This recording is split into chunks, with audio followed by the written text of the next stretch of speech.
Hi to all, this is Akshita. I am teaching class 8 biology, chapter 7 different ecosystems. ఈ చాప్టర్లో మనం ecosystem గురించి తెలుసుకున్నాం. అలాగే ఈకోసిస్టమ్ అనేటువంటి వర్డ్ ఎలా యూజ్లోకి వచ్చింది, సో వీటి గురించి మొత్తం డిస్కస్ చేసుకుందాం. In habitat chapter of class 6 you have studied many things related to habitat. Class 6లోనే మనం ఏం తెలుసుకున్నాం, హ్యాబిటాట్ అనేటువంటి చాప్టర్లో.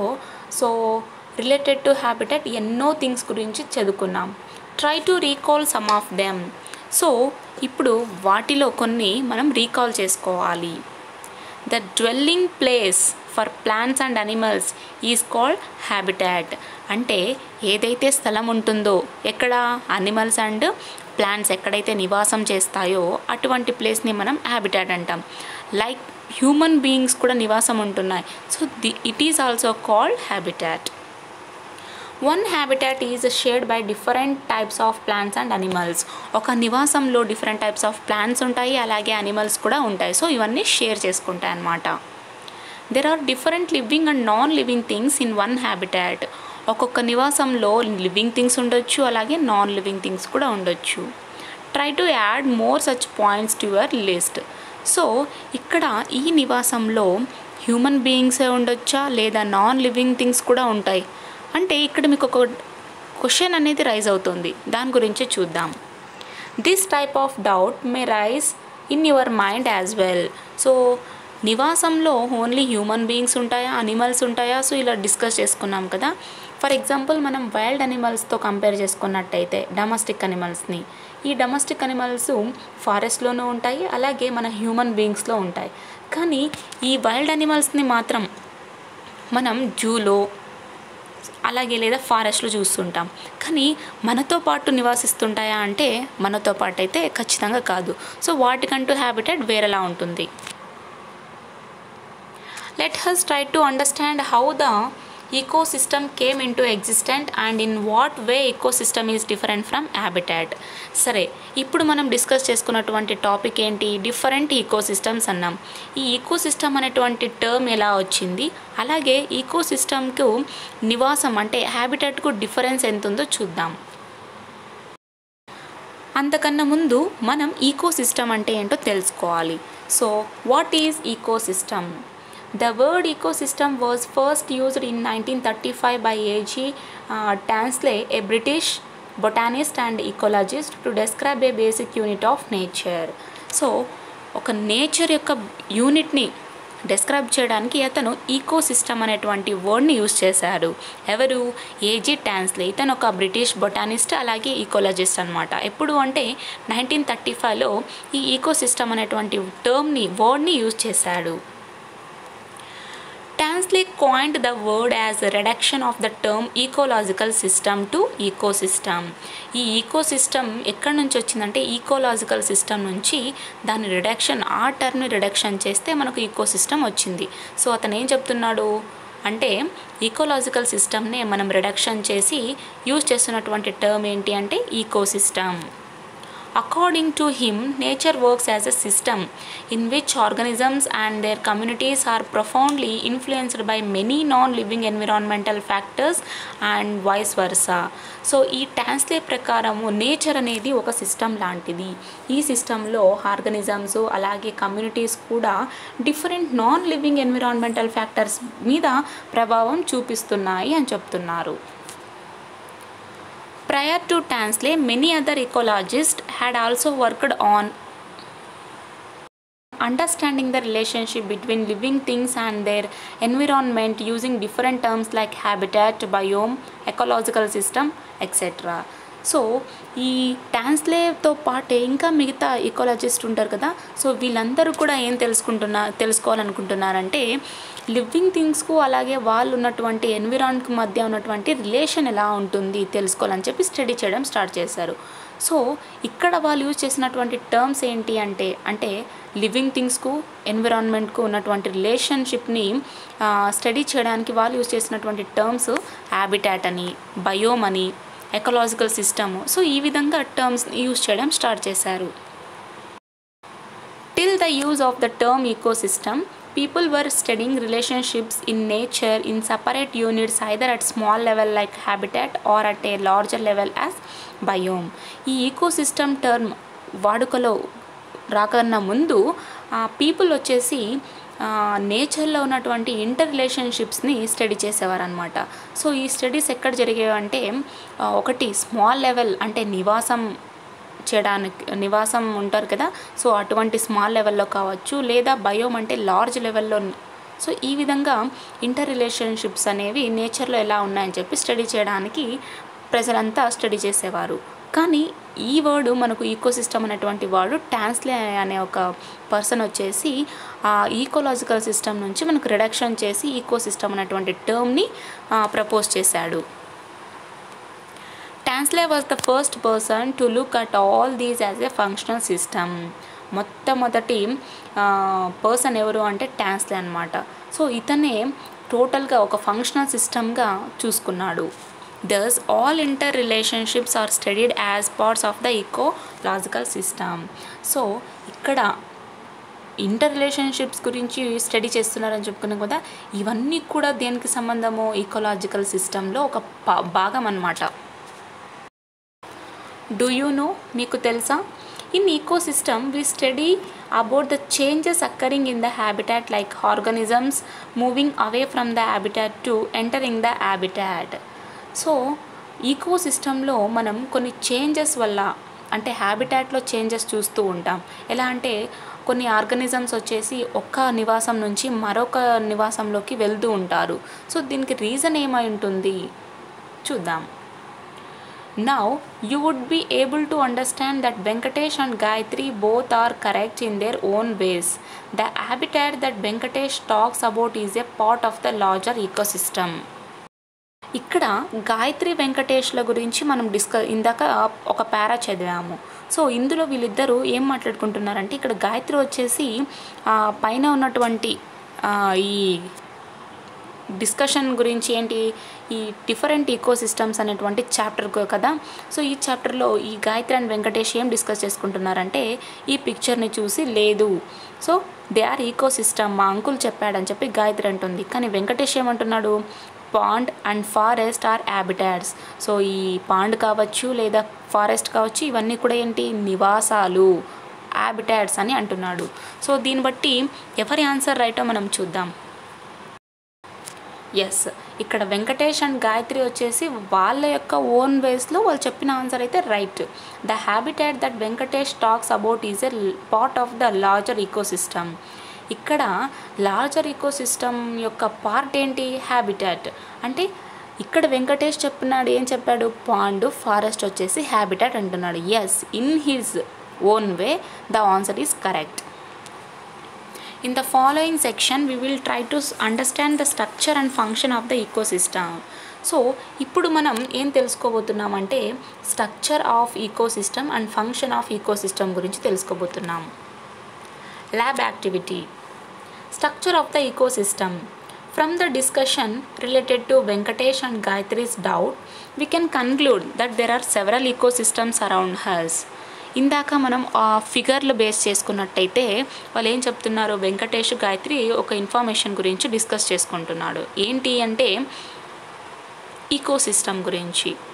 సో వాళ్ళ మధ్య కొన్ని డౌట్స్ అనేవి అరైజ్ అయి ఉంటాయి. ఇక్కడ మన చుట్టూ డిఫరెంట్ ఈకోసిస్టమ్స్ అనేవి ఉంటాయి. A field, a pond or your school garden all are examples of the same. ఇవన్నీ కూడా ఏంటి, several ecosystem, different ecosystems. Field కావచ్చు, పొలాలు, ఒక పాండ్, ఒక చిన్న సరస్సు కావచ్చు, అండ్ నెక్స్ట్ మీ స్కూల్లో ఉన్నటువంటి గార్డెన్ కావచ్చు. ఇవన్నీ కూడా ఎగ్జాంపుల్ దేనికి, ఈకోసిస్టమ్కు. ఏం, study an ecosystem at your school or home garden to understand its structure. ఇప్పుడు మనం ఈకోసిస్టమ్ గురించి చదవాలంటే ఎక్కడ, మన హోమ్ లేదా స్కూల్ యొక్క గార్డెన్ గురించి, దీని యొక్క స్ట్రక్చర్ గురించి తెలుసుకోబోతున్నాం. For this you will require the following material. ఈ ఏం కంప్లీట్ కావాలంటే మనకు మెటీరియల్స్ కూడా రిక్వైర్డ్ కావాలి కాబట్టి చూద్దాం. Materials required: measuring tape, string, small sticks, hand lens, hand trowel. ఇప్పుడు మనకు ఒక మెజరింగ్ టేప్ కావాలి, అలాగే string, small sticks and next hand lens కావాలి అండ్ నెక్స్ట్ హ్యాండ్ ట్రోవల్ కావాలి. ప్రొసీజర్ చూద్దాం. To know about structure of the ecosystem you have to follow the following procedure. సరే, మీకు స్ట్రక్చర్, దేని యొక్క స్ట్రక్చర్, ఈకోసిస్టమ్ యొక్క స్ట్రక్చర్ తెలుసుకోవాలి అంటే కింద ఇచ్చినటువంటి ప్రొసీజర్ని మనం ఫాలో చేయాలి. ఫస్ట్ స్టెప్ ఏంటి అంటే use a tape to measure a square area that is 1 meter long and 1 meter wide. It can be on grass, bare dirt or sidewalk. ఇక్కడ ఒక స్క్వేర్ ఏరియాని మెజర్ చేయమంటున్నారు. అది కూడా ఎంత ఉండాలి, టేప్తో మెజర్ చేయమంటున్నారు. ఎంత అంటే లాంగ్ వచ్చేసి, అంటే లెంగ్త్ వచ్చేసి 1 meter long and next wide వచ్చేసి 1 meter అని చెప్తున్నారు. సో అక్కడ మీరు సెలెక్ట్ చేసుకున్నటువంటి ఏరియాలో గ్రాస్ అయినా ఉండొచ్చు, లేదా బేర్ డట్ అయినా ఉండొచ్చు, మామూలుగా నడుస్తున్నటువంటి ప్లేస్ అయినా ఉండొచ్చు. స్టెప్ 2 ఏం చెప్తున్నారు, mark the edges of the square with the help of string or chalk as shown in figure. ఇప్పుడు ఆ స్క్వేర్కు కొనలు ఎడ్జెస్ ఉంటాయి కదా, సో ఈ ఎడ్జెస్ని మొత్తం ఒక చాక్ పీస్తో కానీ లేదంటే ఒక స్ట్రింగ్తో కానీ మనం ఎడ్జెస్ని అంతా మార్క్ చేయాలి. Observe the study area that has been marked. Look for plants and animals that live there. ఇప్పుడు మనం తీసుకుంటున్నటువంటి ఏరియా ఇదే కదా, మనం స్ట్రక్చర్ ఆఫ్ ఈకోసిస్టమ్ గురించి తెలుసుకుంటున్నాం. కాబట్టి ఈ యాక్టివిటీలో మనం స్టడీ చేసేటువంటి ఏరియాని మార్క్ చేసాం కదా, ఆ ఏరియాలో అనిమల్స్, ప్లాంట్స్ ఉండేలా కూడా చూసుకోవచ్చు. Use the hand lens. ఇప్పుడు హ్యాండ్ లెన్స్ కూడా యూజ్ చేయొచ్చు. Record all the living organisms you see. ఇప్పుడు మీరు ఆ ఏరియాలో చూస్తున్నటువంటి లివింగ్ థింగ్స్ ఉంటాయి కదా, వాటన్నిటిని కూడా రికార్డ్ చేసుకోవచ్చు. You can even dig to go deeper to find out other living organisms that may be present there. సరే, ఇప్పుడు మీకు కావాలంటే ఈ ఏరియాని సెలెక్ట్ చేసుకొని ఉంటారు కదా, ఆ ఏరియా వరకు, అంటే లోపలి వరకు మనం తవ్వుకోవచ్చు. ఎందుకంటే ఆ భూమిలో కూడా లివింగ్ థింగ్స్ కూడా ఉంటాయి కదా, ఇంకా అదర్ ఆర్గానిజమ్స్ కూడా ఉంటాయి. ఫర్ ఎగ్జాంపుల్ అర్త్ వామ్స్ కావచ్చు, లేదా ఇలాంటివి ఇంకా ఆర్గానిజమ్స్ ఏమన్నా ఉండొచ్చు, మనం చెప్పలేం. కాబట్టి ఇంకా ఈ ఏరియాలో లివింగ్ థింగ్స్ ఏమైనా ఉన్నాయేమో కూడా మనం చెక్ చేయొచ్చు, దేన్ని గుంత తవ్వి. సో ఈ ఫిగర్ 2లో మనకి ఎలా చూపించారు, హ్యాండ్ లెన్స్ యూజ్ చేసి ఒక ఏరియాని సెలెక్ట్ చేసుకోవాలన్నమాట. ఈ విధంగా 1 meter square, 1 meter wide use చేయాలి. Observations or findings, note your observations below. ఇప్పుడు మీరు అబ్జర్వేషన్ చేసింటారు కదా, వీటిని మొత్తం ఇక్కడ ఫిలప్ చేయాలి. And next discussion. అబ్జర్వేషన్ తర్వాత ఏం చేయాలి, డిస్కస్ చేసుకోవాలి. What living things did you find in your study area, try to count them if possible. ఇప్పుడు మనం ఒక ఏరియాని, గార్డెన్ ఏరియా, హోమ్ గార్డెన్ లేదా స్కూల్ గార్డెన్ని చూసుకున్నట్టయితే గార్డెన్లో ఖచ్చితంగా ప్లాంట్స్ ఉంటాయి. సో ఆ ప్లాంట్స్లో మనం చాలా వరకు లివింగ్ థింగ్స్, ఆర్గానిజమ్స్ వరకు చూసుకున్నట్టయితే చిన్న చిన్న పురుగులు ఉండొచ్చు, లేదా బటర్ఫ్లైస్ ఉంటాయి. అండ్ నెక్స్ట్ ఇంకా భూమిని తవ్వినాం కాబట్టి అర్త్వామ్స్ ఉంటాయి. సో ఈ విధంగా మనం మ్యాక్సిమంగా ఇప్పుడు ప్రస్తుతానికి ఎగ్జాంపుల్గా 10 అని చెప్పుకుంటున్నాం. 10 లివింగ్ థింగ్స్ అనుకుందాం. Which kind of living things was most common in your study area. ఇప్పుడు మనం స్టడీ చేసిన ప్రకారం ఇక్కడ లివింగ్ థింగ్స్ ఏమై ఉండొచ్చు అంటే, ఫర్ ఎగ్జాంపుల్ చీమలు ఉండొచ్చు అండ్ నెక్స్ట్ బటర్ఫ్లైస్ అన్నాం. సో ఇంకా ఇవి 2 కాకుండా డిగ్ చేసాం కదా, అంటే తవ్వినాం కాబట్టి అర్త్వామ్స్ ఎక్కువగానే ఉంటాయి సాయిల్లో. సరే, how was your study area different from those of other student groups. ఇప్పుడు మీరు ఈ ఏరియాని సెలెక్ట్ చేసుకున్నారు, school garden or home garden. ఒక్కొక్క గ్రూప్ వచ్చేసి డిఫరెంట్ ఏరియాని సెలెక్ట్ చేసుకున్నట్టయితే ఆ ఏరియాకు ఈ ఏరియాకు చాలా డిఫరెంట్ ఉంటుంది. అక్కడ ఉన్నటువంటి హ్యాబిటాట్, అంటే అటువంటి ప్లేస్లో ఉన్నటువంటి ప్లాంట్స్ కావచ్చు, లేదా అనిమల్స్, లేదా లివింగ్ థింగ్స్ ఏమైనా కావచ్చు. సో అక్కడ అలాగే సేమ్ ఉంటాయా అంటే no. Other than the living organisms, what other things can you record from your study area. అంటే ఈ లివింగ్ ఆర్గానిజమ్స్ ఉంటాయి కదా, ఇవే కాకుండా అదర్ థింగ్స్ ఏమన్నా ఉంటే, సో మీరు స్టడీ చేసినటువంటి ఏరియాలో రికార్డ్ ఏమైనా ఉంటే రాయమంటున్నారు. From the above activity we see that an ecosystem is made up of group of living things and their environments. ఇందాక మనం చేసినటువంటి యాక్టివిటీ ప్రకారము ఈకోసిస్టంలో వచ్చేసి లివింగ్ థింగ్స్ ఉంటాయి, అలాగే ఎన్విరాన్మెంట్స్ కూడా ఉంటాయి. వాటి యొక్క ఎన్విరాన్మెంట్, లివింగ్ థింగ్స్ ఉన్నటువంటి వాటి యొక్క ఎన్విరాన్మెంట్ అనమాట.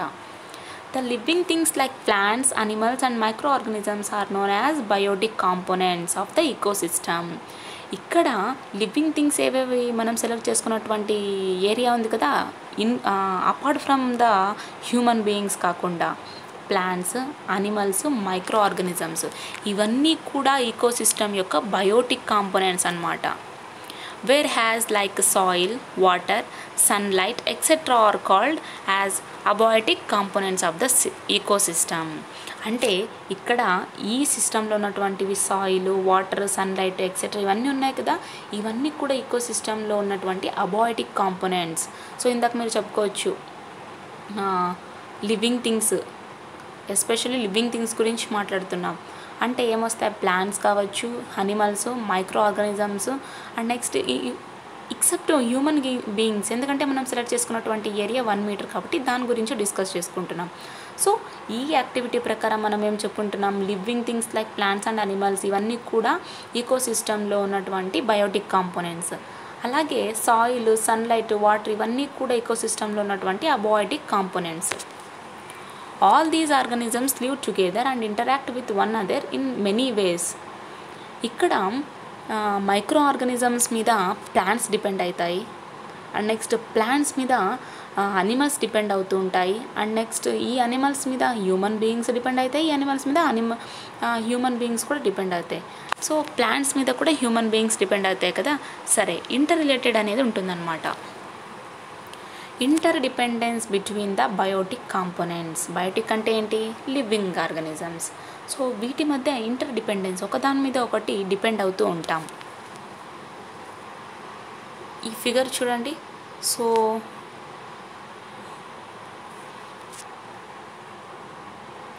కుందేళ్ళని నక్క తింటుంది అండ్ నెక్స్ట్ నక్కని పులి తింటుంది, అలాగే ఈ నక్క స్క్వారల్ తింటుంది, ఈ స్క్వారల్ గింజల్ని తింటుంది. ఇక్కడ మనకు గడ్డి వస్తుంది, అది ఎవరు తింటారు, Deere.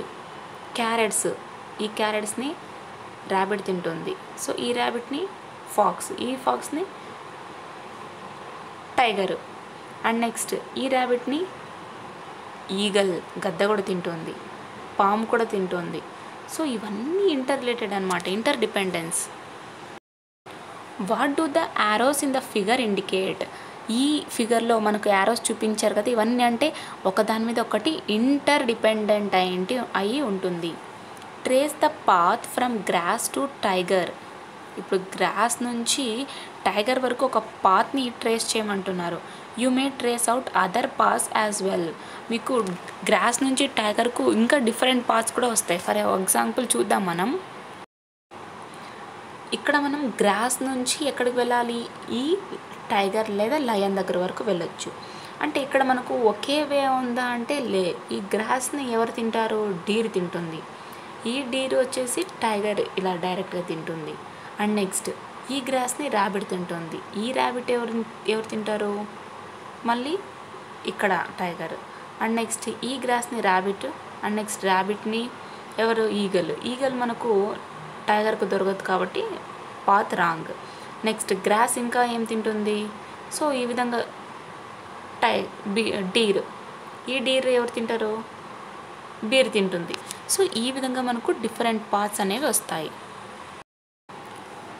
On how many organisms is rabbit dependent? Right their names. Rabbit మీద ఎన్ని డిపెండ్ అయినాయి, ర్యాబిట్ని ఈగల్ తింటుంది, ర్యాబిట్ని ఫాక్స్ తింటుంది, ర్యాబిట్ని అండ్ నెక్స్ట్ ఎవరు తింటారు, టైగర్ కూడా తింటుంది. సో ఈ విధంగా అన్నమాట. How many organisms depend on rabbit? Right their names.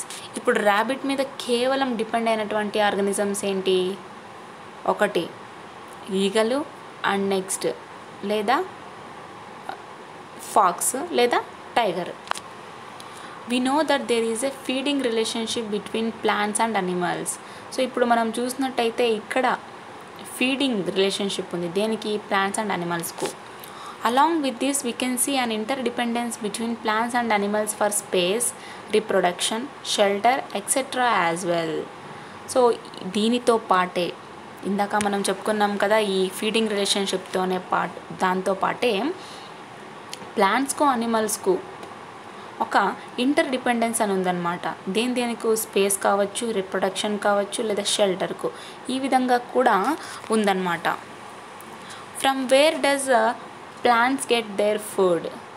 ఇప్పుడు మనం అనిమల్స్ గురించి చెప్పుకున్నాం. టైగర్ ఏమో ర్యాబిట్ని తింటుంది, ర్యాబిట్ ఏమో క్యారెట్స్. సో ఈ క్యారెట్స్ ఎక్కడి నుంచి వస్తాయి? ప్లాంట్స్. మరి ప్లాంట్స్కి ఎక్కడి నుంచి ఫుడ్ వస్తుంది? What other things do animals need for their survival? అనిమల్స్కి వచ్చేసి ఇంకా సర్వైవ్ అవ్వడానికి ఎటువంటి నీడ్స్ కావాలి? ఫుడ్ ఒకటే ఉంటే సరిపోతుందా అంటే వాటర్ సోర్స్ కావాలి, బ్రీత్ సోర్స్ కావాలి, సో ఇంకా అదర్ వేస్ కూడా కావాలి. We find that not only the biotic components show interdependence among themselves, but biotic and abiotic components like air, water, soil, etc. are also interdependent. అంటే ఇక్కడ మనం కేవలం Biotique అంటే living థింగ్స్కి మాత్రమే ఇంటర్డిపెండెన్స్ ఉందా అంటే నో. అబయోటిక్ కాంపోనెంట్స్ అంటే వాటర్ కావచ్చు, ఎయిర్, సాయిల్, ఇవన్నీ కూడా ఇంటర్డిపెండెంట్ అనమాట. All the organisms in an ecosystem derive energy from food to live. ఇక్కడ మన ఈకోసిస్టంలో ఉన్నటువంటి ప్రతి ఒక్క ఆర్గానిజం కూడా ఫుడ్ నుంచే ఎనర్జీని గెయిన్ చేసుకుంటుంది. ఈ ఎనర్జీ వల్లే మనం బ్రతుకుతున్నాం. The sun is the main source of energy for all living things. ప్రతి ఒక్క జీవరాశికి కూడా మెయిన్ సోర్స్ ఆఫ్ ఎనర్జీ ఏంటి అంటే సన్ అన్నమాట. Plants trap this energy through photosynthesis. ఈ సన్ నుంచి ఎనర్జీని ట్రాప్ చేస్తున్నాయి ఏంటి? ప్లాంట్స్. దాన్ని ఏమంటున్నాం? ఈ ఎనర్జీని ట్రాప్ చేసేటువంటి ప్రాసెస్నే మనం ఫోటోసింథసిస్ అంటాం. Animals do not get energy directly from the sun. కానీ ప్లాంట్స్ ఎలా అయితే ఎనర్జీని ట్రాప్ చేస్తాయో ఫోటోసింథసిస్ ద్వారా, అనిమల్స్ కూడా డైరెక్ట్గా సన్ నుంచి ఎనర్జీని గెయిన్ చేయలేవు. Many animals eat plants however which use sunlight to make food. ఇక్కడ అనిమల్స్ చాలా వరకు, మొత్తం అని చెప్పకూడదు, అనిమల్స్ చాలా వరకు ప్లాంట్స్ని తింటాయి. ఫర్ ఎగ్జాంపుల్ ఏనుగు కావచ్చు, and next rabbit, and next squirrels, goat, deer, ఇవన్నీ కూడా ప్లాంట్స్ మీద డిపెండ్ అవుతాయి. ఈ ప్లాంట్స్ వాటి యొక్క ఫుడ్ని ఎక్కడ తీసుకుంటాయంటే సన్లైట్ ద్వారా యూజ్ చేస్తాయి అన్నమాట, ఫుడ్ని ప్రిపేర్ చేసుకుంటాయి. Animals that do not eat plants still depend on the energy of sunlight as they eat other plant eaters. ఇక్కడ అనిమల్స్ వచ్చేసి ప్లాంట్స్ని తినకున్నప్పటికీ కూడా ఈ సన్లైట్ యొక్క ఎనర్జీని బేస్ చేసుకుని, అంటే వాటి మీద డిపెండ్ అవుతూ ఉంటాయి అన్నమాట. అంటే ఇక్కడ ప్లాంట్ ఈటర్స్ ఉంటాయి కదా వేరే అనిమల్స్, సో ఈ విధంగా అనమాట. When scientist describe the way energy moves through ecosystems, అంటే ఇక్కడ సైంటిస్ట్ ఏం చెప్తున్నారంటే ఈకోసిస్టమ్ ద్వారా ఎనర్జీ అనేది మూవ్ అవుతోంది అని చెప్తున్నారు. They used the term food chains.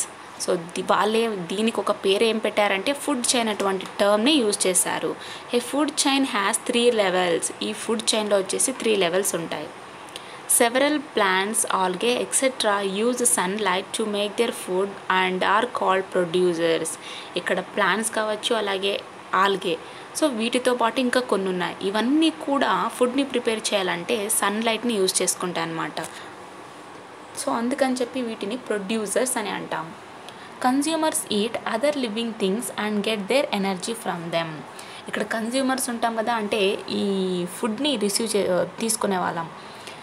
ఇవి వచ్చేసి ఈ కన్జ్యూమర్స్ వచ్చేసి అదర్ లివింగ్ థింగ్స్ని తింటూ ఉంటాయి. అలాగే ఎనర్జీని ఎక్కడి నుంచి తీసుకుంటాయి? అదర్ లివింగ్ థింగ్స్ నుంచి తీసుకుంటాయి. The last level is made up of decomposers. 3 levels ఉంటాయని చెప్పుకున్నాం. ఫస్ట్ ఏమో ప్రొడ్యూసర్, సెకండ్ ఏమో కన్జ్యూమర్స్ అదర్ లివింగ్ థింగ్స్ మీద డిపెండ్ అయ్యి ఉంటాయి. So they get energy from them. Last level వచ్చేసి decomposers. They feed on wastes debris of plants and animals or on their remains after they die. ఇక్కడ decomposers అంటే ఏంటి అంటే ఏమైనా wastage మిగిలిపోయినా లేదా అనిమల్స్ చనిపోయినా అండ్ నెక్స్ట్ ప్లాంట్స్ ఏమైనా కుళ్ళిపోయినా ఇటువంటి రిమైనింగ్ పార్ట్ ఉంటాయి కదా, అంటే మిగిలిపోయినటువంటివి. సో ఈ విధంగా ఈవెన్ అవి చచ్చిపోయిన అనిమల్స్ కావచ్చు, ఏమైనా కావచ్చు. సో వీటన్నిటిని మీద కూడా డీకంపోజర్స్ అని అంటాం. They return nutrients to the soil for plants to use as the cycle begin again. So they are called recycles. ఇక్కడ సాయిల్కు న్యూట్రియంట్స్ ఇస్తాయన్నమాట. ఏంటి ఈ డీకంపోజర్స్? న్యూట్రియంట్స్ దేనికి ఇస్తాయంటే ఈ సాయిల్కి ఇస్తాయి. ఈ సాయిల్ దేనికి యూజ్ అవుతుంది? ప్లాంట్స్ పెరగడానికి. కాబట్టి ఇక్కడ సైకిల్ అనేది మళ్ళీ తిరిగి బిగిన్ అవుతుంది, కాబట్టి రీసైకిలర్స్ కూడా అని అంటాం. యాక్టివిటీ 2.